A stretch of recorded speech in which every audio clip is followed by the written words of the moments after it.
Hi, I'm Perry Holly. Thanks for spending a couple of minutes with me to talk about business social media for salespeople. Is it possible? Can we use this tool? Now, this is not social media as we've seen our kids coming up and all the things that are going on there. This is business social media, and I think it's a meaningful difference in the way that you should think about this. I put on here on the picture of the book. I found a lot of value in this from Jeffrey Gitomer, The Social Boom. I would highly recommend it. If you're a seller, it's a book on social media, all aspects of it for salespeople, written by a sales guy, and I found a lot of value in that. So I highly recommend that. Part of what's pointed out is you should be aware of the reality, and you can see the numbers here: millions and millions of people from LinkedIn, Twitter, Facebook, and YouTube. The communities are growing in some of the largest countries on earth, and some of these people come together. And what I got the attention of some of the salespeople I spoke with, and why this became a topic of interest, was asking, have you ever Googled a customer before you went to see them, or a prospect? And everybody, oh yeah, of course I did. Do you think they Google you? And I got that, what? And yes, finding that as Jeffrey Gitomer says, that social media is the new cold call. There is no pure cold call anymore. People they know you're coming. They've checked you out, and I wonder what it says about you. And so you should be wondering about that as well. It's an established community, and it establishes credibility. And so I'm a big fan of looking at how you can use this to drive more business and awareness of your business in the coming days. Twitter is of interest. I find it to be a fascinating tool. It's a microblog type of a site where you get a limited number of characters to say a crisp message, and it's a great bit of artistry to make sure how you do that. But a lot of people tell me, I don't have time for Twitter, I don't care where Sally went for lunch, and that's old social media. I'm talking about business social media. And so what I would suggest, if you're not in this already, to take a minimum first step of getting a Twitter ID, something as close to your name as possible, and begin to listen. Listen only. And what does that mean? It says that I'm going to get a Twitter ID, and then I'm going to begin to follow people. And who do you follow? I began by saying, what are the areas that I'm most interested in developing myself and in serving others through my business? I teach leadership, so I wanted leadership. I teach personal development. I got that. I want to know about how businesses, some business stuff. I got some publishing. I'm trying to write books. I got all kinds of things. So I went and found out who are the experts in those areas. One thing I did, go to Amazon and look at who writes the books that I'm most interested in, those topics, and then go and find out those authors. I did that with Jeffrey Gitomer, and you can follow Jeffrey. It's a great, if you're a salesperson, you should already anyway, but he tweets value messages, business value messages, that would be applicable to you as a salesperson.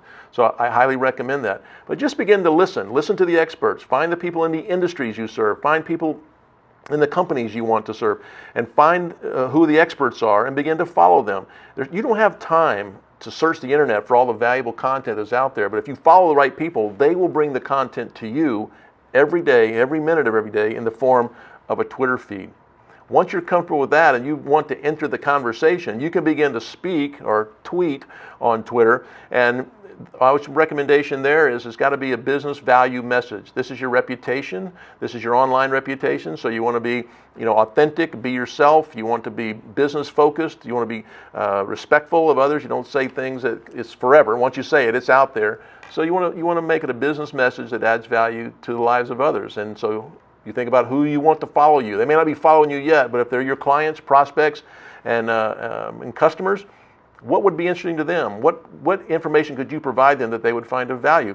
And you begin to put that out there, and you start with that information, and then you add insight to it. That's your values. Now you're adding value on top of information that was already available. What do you think? What's your point of view? And you begin to build a following, a credibility, and maybe even thought leadership once you begin to do that. I'll give an example that companies are listening today, is that I had a problem with my internet provider. My modem went bad. I asked for a new modem. They said it'll be $100. We'll ship it. I said, I need it right away. They said, well, is there a store? I thought, you can go to the store. It's a 25-mile trip from my house. I'll go get it. I have to have it right now. So I did that. And then they charged me an extra $15. I said, what's the 15 for? They said, well, shipping. I said, well, you didn't ship it. I drove 25 miles. They said, well, we had to ship it from the manufacturer to us. You had to pay for that. I didn't like it. I have my smartphone, so I use Twitter. I said, you can see my tweet that they just charged me for something I had to pick out. Are you kidding me? What's going on?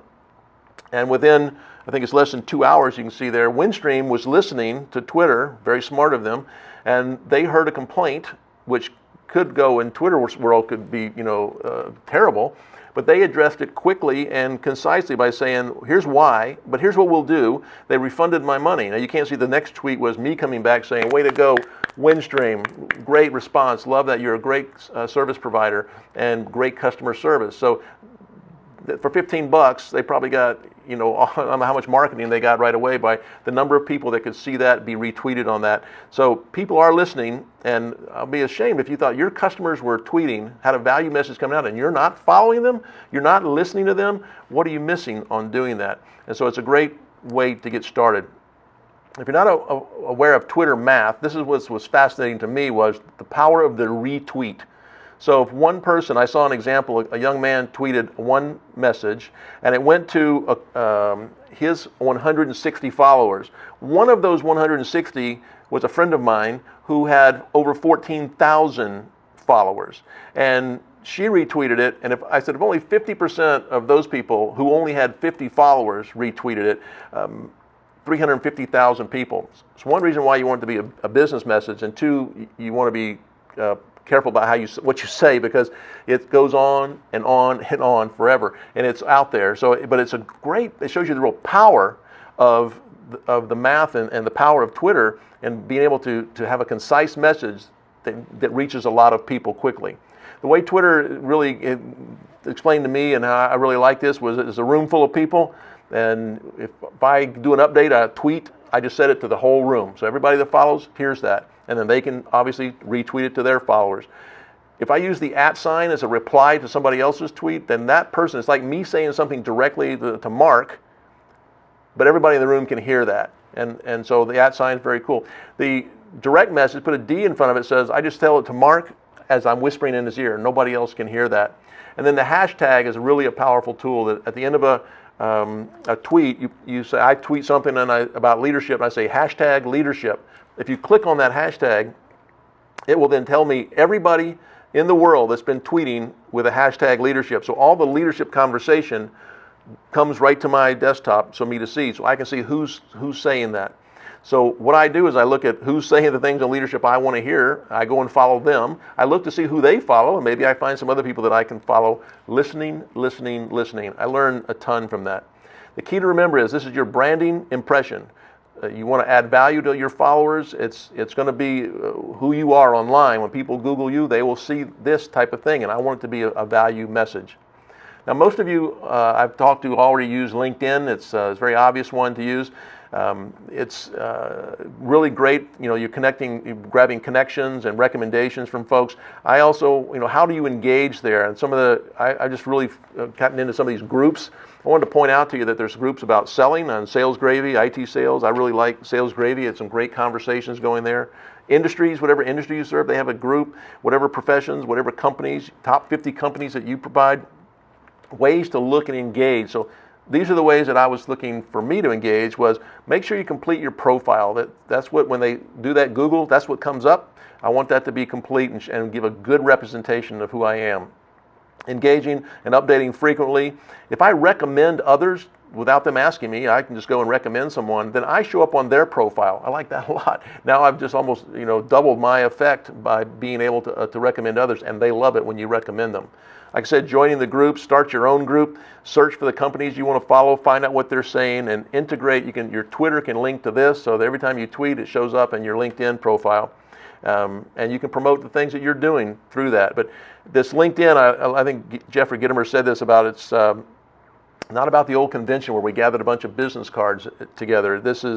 You've got to engage to be noticed here. You can't just throw these in a drawer. I got all these connections. You've got to engage to make it valuable. Facebook, again, about being a business Facebook page. It's connecting. I connect my Twitter to my Facebook. I want to have value messages, links to other materials, resources, answer common questions that my followers would ask, the people that I want to follow me would ask, and add insights to that. What is my point of view on that? That's your personal value. That's what you add to the mix. And Facebook's a great way to do that. I also recommend a personal web page. I finally got started on this, and I go to GoDaddy or something like that and buy your URL for your name, or as close to your name as you can. And then you can use a tool like WordPress, which is free, and to set up even one page, a splash page that says your mission statement, your value statement, something about you, a picture. You can see mine right there. I ran a blog on there and been able to write and put out messages. You can do that very easily. Value messages in a paragraph a week to keep updating that. So if somebody searches on you, they're going to find that you have a presence. You've been writing about something. You position yourself as a credible expert in no time at all on this. People tell me, oh, I don't want to, it's too much to do, I don't have the time. There's some great tools, and I say 15 minutes and a cup of coffee in the morning. You'll want to do more once you get into this, but I use Hootsuite, and it's a dashboard that allows me to schedule my tweets. So in the morning, this is kind of the routine. Log on, look at my favorite news sources, Google Alerts, something like that. 15 minutes of looking at headlines, grab something that's valuable to my customers or prospects, put that into a mix in Hootsuite and schedule that. And it's a great process. I hope you'll take a chance to look into that and at least begin to listen, follow your customers, and put business social media to work for you. Thanks.